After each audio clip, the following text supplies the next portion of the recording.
Assalamualaikum and good morning everyone. Welcome back to English class with Mr. Fizri, and I hope you are ready for today's lesson. Okay, selamat datang ke kelas bahasa Inggeris dan saya harap semua sihat dan bersedia untuk belajar. Okay, today is Wednesday. Wednesday.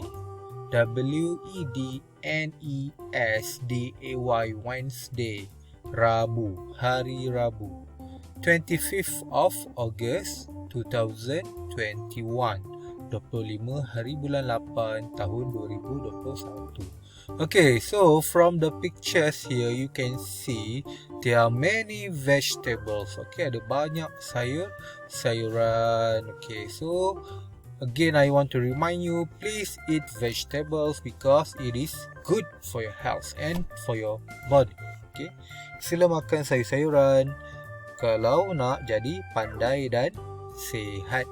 Okay, today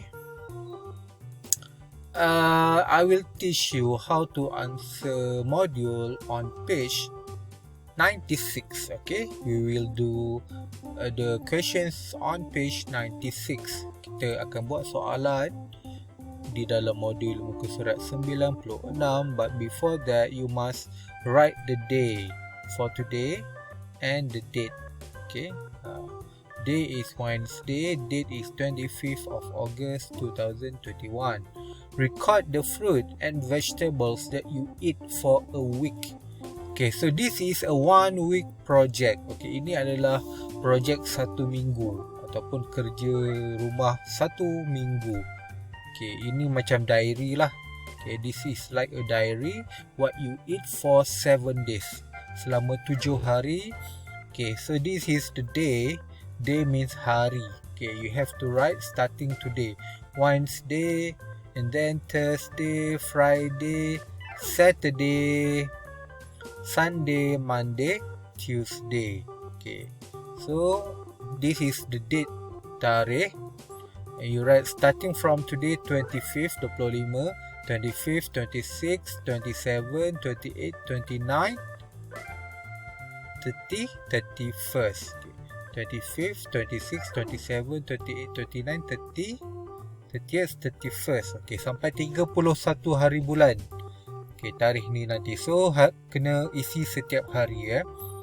Okay, vegetables and fruits. Okay, so over here you must write what the students eat. Apa yang murid makan. Okay, for example, katakanlah hari ni tak makan sayur. So, you just dash. Tapi you eat orange. You write orange. Okay. Tapi kalau makan sayur hari ni, you write lah. If let's say you eat potato, you write here potato. Okay. If you eat apple, you write apple.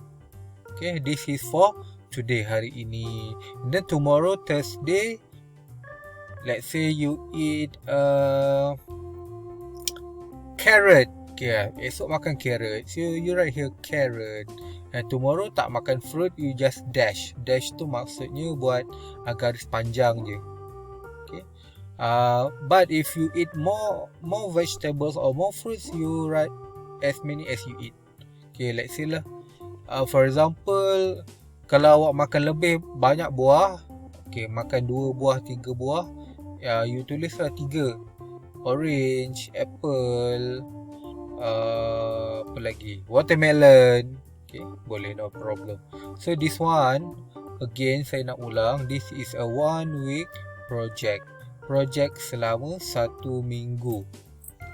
Okay, so this homework tak perlu hantar hari ni, kena hantar 31 hari bulan nanti, minggu depan ya. Okay, if you forget what is the names of the fruits, you can refer to your textbook. Okay, kalau lupa nama buah-buahan dan sayur-sayuran, boleh tengok buku. Or you can just Google. Boleh Google type je. Contohlah makan bayam. Okay, tapi tak tahu nama dalam bahasa Inggeris. You type dekat Google bayam in English. Okay, you buka. Okay, boleh buka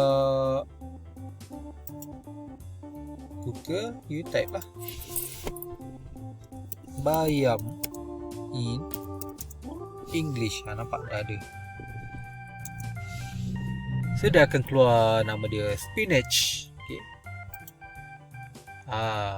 Tekan dekat gambar gambar yang ada bunyi macam mikrofon ni, speaker ni, spinach. Okay. So that is how to find the words in English.